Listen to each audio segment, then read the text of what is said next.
It all began with a gentle shove and ended with the sky. Ava Carter stood silently at the gate of Flight 206, clutching her boarding pass, trying to suppress the flush of embarrassment that threatened to surface. She had been told no. Her first-class seat, which she had rightfully paid for, was taken away. The flight attendant hadn't hesitated, hadn't checked the system. She had simply decided Ava didn't belong. What Leah Matthews, the flight attendant, didn't know, couldn't have known, and wouldn't believe even if told, was that Ava wasn't just any passenger. She was the CEO of Titan Industries, and this incident wouldn't mark the end of her journey. It would mark the beginning of something far bigger. That morning it started as it always did, early. Ava was awake by 4:30 a.m., the alarm not yet ringing, as usual. She sat cross-legged on the floor mat in her penthouse overlooking downtown Chicago, the city buzzing below. She began her day with 20 minutes of meditation, followed by a strategic review of market indices and investor forecasts. Titan Industries had posted a 3% increase in pre-market trading, positioning her perfectly for the upcoming meeting in Los Angeles. Ava walked past the wall of accolades that adorned her apartment. Her MBA from Yale, the framed cover of Business Leaders Under 40, and a note from her late father written in bold ink on weathered paper. She paused in front of it, tracing the words with her fingers. Never let anyone dictate your flight path. The phrase was her guiding principle. By 6:30 a.m., she was in the back seat of a black sedan, wearing a sleek navy suit and simple pearl earrings. No entourage, no distractions. She arrived at O'Hare, moving through the terminal with her usual poise, breezing through TSA pre-check. Still, a random screening flagged her for extra checks, third time that month. She didn't protest. She simply watched as others moved past her without issue. In the VIP lounge, Ava ordered a single malt whiskey. The server hesitated. "That's for our platinum members," he said, eyeing her boarding pass. "I'm a platinum member," she replied, handing him the card. The server stammered, apologizing, but Ava didn't blink.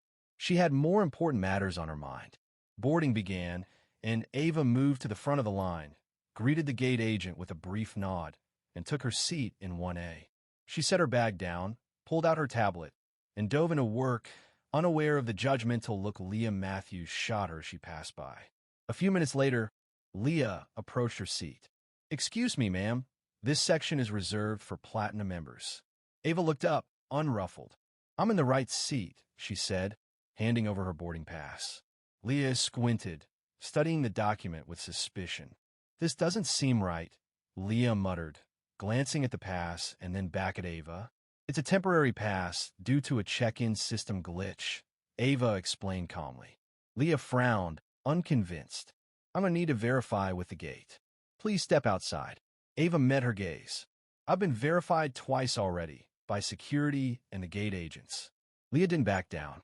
"If you refuse to comply, I'll call security. You're holding up the boarding process." And then it happened. The push, a brief, nonviolent nudge on her forearm. Ava's eyes widened, but she kept her composure. A teenager behind her was recording the incident. "Did you just push me?" Ava asked, her voice steady. "I guided you, ma'am," Leah responded. Ava gathered her belongings and left the plane. What followed would ignite a nationwide conversation.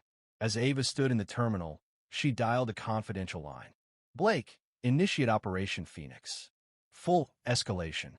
"Are you sure?" came the voice on the other end. Without hesitation, Ava answered, "Yes," then walked away, her face impassive, no hint of emotion. The teenager's video went viral by lunchtime, with the headline "Black woman kicked off first class for not looking the part." Over 3 million views in just a few hours. Ava Carter became a trending topic, though few knew her identity at that point.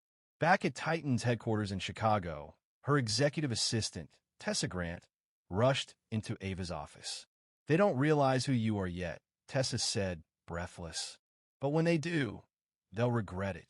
What people didn't know was that Ava had built her empire quietly, yet powerfully. Titan wasn't just a tech company. Through diverse holdings, Ava controlled sectors from infrastructure to transportation to data analytics, And most notably, she owned a 4% stake in Skylink Aviation, the parent company of the airline that had wronged her. This wasn't about suing, it was about changing the system. The next day, Ava met with Senator Isabel Torres in Washington, D.C. "We need an inquiry, quietly for now," Ava said.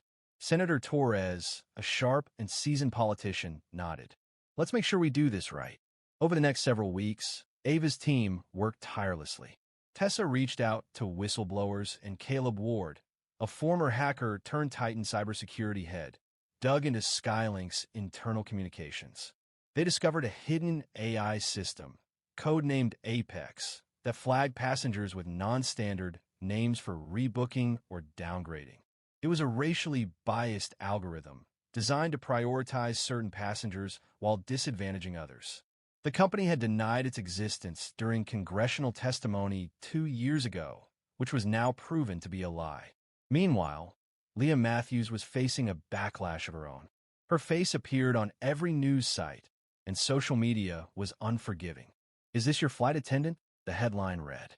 Her union advised her to stay silent, but her 12-year-old daughter, Emily, couldn't understand why people were calling her mother a racist. In a moment of clarity, Leah sent a confidential message to Titan's headquarters. "This is Leah Matthews. I need to speak off the record." The meeting took place in a quiet hotel in Brooklyn. Just Ava and Leah, no lawyers, no staff. Leah had brought evidence, training materials, coded language, and incriminating slides. "I didn't realize how deep it went," Leah admitted. Ava flipped through the files. "These are training documents, and you never questioned them?" Leah's face reddened. "I didn't think it was my place until now, when my daughter asked me about it." Ava paused, looking at her. "I don't want copies. I want you to go public with all of it." Leah hesitated. "I'll be blacklisted forever." Ava's gaze was steady. "Will your daughter respect you?" Leah closed her eyes. "Yes." 2 days later, Leah appeared on national television with journalist Naomi Lee. "I was wrong," Leah confessed. "But more than that, I was trained to be wrong." The nation reacted with shock. Hashtags flooded social media, and Ava Carter was no longer just the woman who had been wronged. She was the one who made it right. At a Senate hearing weeks later, Ava sat with Leah, Caleb, and Senator Torres as the nation watched. "This is not just about a single incident," Ava testified. "This is about the everyday discrimination, the subtle or overt message that some people don't belong. It's time for change." The audience stood in applause. 6 months later, Ava launched a new airline, Aeroflight, an AI-driven company with fair seating, carbon-neutral operations, and transparent pricing. Her slogan was simple: "Fly fair." Leah Matthews became the director of diversity training, Caleb oversaw ethics and technology, and Skylink CEO stepped down amid the scandal. The company's stock plummeted, and Ava's new venture quietly acquired its logistics division. What began as an act of humiliation turned into an extraordinary triumph. Ava had been pushed, but now she was the one piloting the plane, and the sky was no longer the limit. What started as a moment of humiliation transformed into a seismic shift that rippled across an entire industry. Ava Carter, once dismissed and disrespected, now stood at the forefront of a movement that challenged the very core of systemic injustice. Her unwavering resolve, combined with the support of unexpected allies, dismantled the biases entrenched in the airline industry and beyond. Through strategic action, relentless determination, and a deep understanding of the power she wielded, Ava didn't just reclaim what was rightfully hers. She reshaped an entire sector. The launch of Aeroflight was not just the birth of a new airline, but the dawn of a new era in business ethics and social accountability.